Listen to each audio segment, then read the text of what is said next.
Salut, j'espère que vous allez bien. Aujourd'hui je reviens pour une nouvelle vidéo et je vais vous présenter ma pile à lire automnale pour le mois octobre-novembre, mais il se peut qu'il y ait d'autres livres qui se rajoutent. Donc en premier je vais lire Remember de Wellsard. À la base c'est un manga il me semble, et en fait il a été adapté en livre. C'est un personnage qui entrait les lycées, elle s'appelle La Rouge Sang et ça m'a l'air assez gore. Et je pense que c'est parfait pour Halloween, tout ça. En automne, j'adore lire des romans comme ça qui sont un peu plus gore et tout. Parce que en été, tout ça, j'ai un peu plus de mal à lire ce genre de livre. Et donc, en fait, ils vont croiser La Rouge Sang et c'est comme ça que tout va commencer. Et La Rouge Sang entre les lycées. Donc voilà. Enfin, j'ai pas trop lu le résumé parce que j'aime pas trop lire les résumés des livres que je lis. Sinon, des fois, ça me spoil et ça m'énerve. Ensuite, je vais lire le troisième tome de Ciel, L'été de la révolte de Johan Elio. Je l'ai acheté au salon de Montreuil il y a un an maintenant. Et en plus, il est dédicacé. Voilà, j'aime trop cette saga. Et là, c'est le tome 3. En fait, j'ai trop hâte de le lire. En fait, en gros, je vous résume pas ce tome, mais le premier tome. En gros, ce sont des machines qui prennent le contrôle. Et donc les humains, ils subissent ce que les machines leur font. Et je trouve que c'est genre super... c'est super réaliste en fait.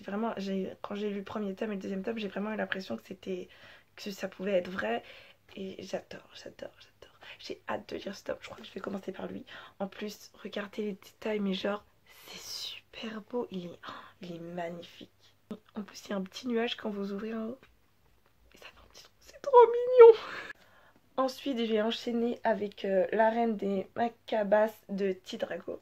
C'est le deuxième tome, celui-là aussi. Ce sont comme des zombies, sauf qu'eux, ils l'appellent les Macabas. Et c'est seulement certains enfants qui peuvent les voir. Et donc, ils les combattent pour pas qu'ils envahissent la Terre, quoi, comme des zombies. Et donc, enfin, j'ai hâte de lire ce deuxième tome parce que le premier tome, il était juste...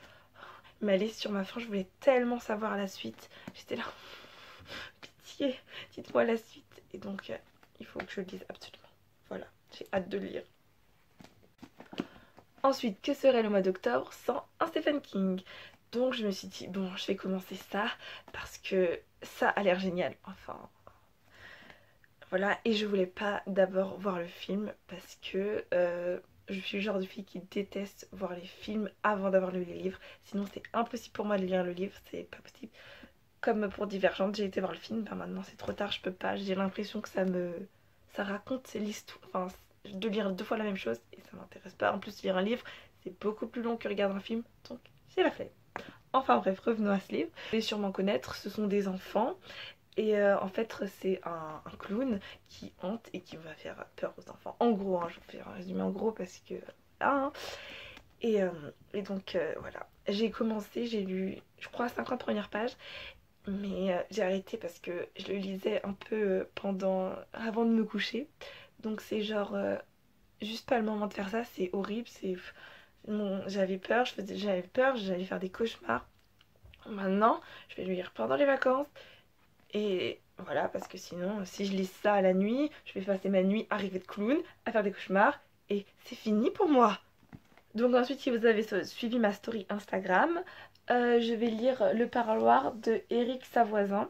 Yann, qui a 18 ans et qui vient de se faire incarcérer en prison, il ne prononce pas un mot et il va attendre en fait et il va finir par parler à quelqu'un. Je ne sais pas pourquoi je l'ai mis dans ma palle du mois d'octobre, mais je pense que c'est surtout une lecture un peu vers la fin de l'année. Je me vois pas lire ce livre en plein été, quoi. Et puis comme là ce que je vais lire, il y a beaucoup de livres de beaucoup de pages et lui il est tout fin, genre ça se lit en une journée même pas. Et donc je me dis ça entre deux tomes, après ça qui m'aura fait peur, ça ce sera parfait. Ensuite je vais lire le deuxième tome de Nuisible. Alors pour l'auteur, je suis désolée mais je suis super nulle pour dire les noms d'auteurs japonais. Donc Masaya Okazono et Yu Satomi. Je sais pas si j'ai bien dit mais je pense pas. C'est une jeune femme et elle est en quelque sorte une femme insecte. Et en fait les gens qu'elle pique, ben voilà, ça devient des trucs dégueulasses. Et donc ça c'est le deuxième tome. Et le premier tome j'ai juste adoré, j'ai dévoré, c'était... Ouais, je me suis dit... Et donc là j'ai pris le deuxième tome. Je l'ai lu, le premier tome, je crois ça fait 2 mois que je l'ai lu à peu près. Donc j'ai adoré. Et donc là j'ai vu le deuxième tome, je me suis dit, je le veux, je le veux. Et donc voilà, j'ai hâte de lire. Et donc c'est assez gore, les images sont assez gore. Je ne vous montre pas d'image parce que c'est le deuxième tome, mais ça fait un peu flipper. Et donc c'est parfait, parfait pour Halloween. Ensuite j'ai décidé de lire Laura Noire de Roberto Sanquer. J'adore la couverture. Est-ce que vous trouvez pas la couverture magnifique? Je la regarde, je dis waouh, elle est super belle. Bon, enfin bref. Et donc j'ai décidé de lire ce livre parce que je sais pas, rien que la couverture ça m'inspire quelque chose d'effrayant. Enfin pas vraiment effrayant mais quelque chose. Oui, regardez, il y a des... ça m'inspire quelque chose qui me fait un peu peur. Ensuite, une histoire d'une adolescente qui veut devenir une sorcière guérisseuse. Mais en fait, il y a une terrible malédiction, de ce que j'ai compris, qui tue tous ceux qu'elle aime. Donc, bon, ça a l'air assez horrible, mais je me dis, ça a l'air cool. Ouais. Franchement, il me tente vraiment beaucoup, j'ai hâte de lire. Aussi, en fait, c'est surtout la couverture qui est super belle, quoi. C'est magnifique. Et enfin, La théorie du grand tout de Johnson. J'ai pris ce livre à la bibliothèque, il me tentait bien. Bon, par contre, c'est vraiment gros, hein, c'est vraiment une brique. Je l'ai commencé, j'en suis à la page 60 et pour l'instant j'aime bien. Mais c'est fraîchement gros, hein, franchement, c'est super gros, mais c'est écrit genre vraiment gros, vous voyez. Et donc pour l'instant j'aime bien. Et donc c'est une jeune fille, sa meilleure amie est morte. Et, et en fait elle n'arrive pas vraiment à se remettre de la mort de sa meilleure amie. Enfin, c'est quand même un peu beaucoup triste. En fait, elle a perdu un peu goût à la vie. Enfin, c'est un petit peu logique. Et jusqu'à ce qu'elle fasse une rencontre... voilà, jusqu'à ce qu'elle fasse une rencontre qui va bouleverser sa vie et qui va changer un peu son destin. Enfin, pas vraiment son destin, mais sa vision de la vie, de ces choses. Enfin, vous avez compris.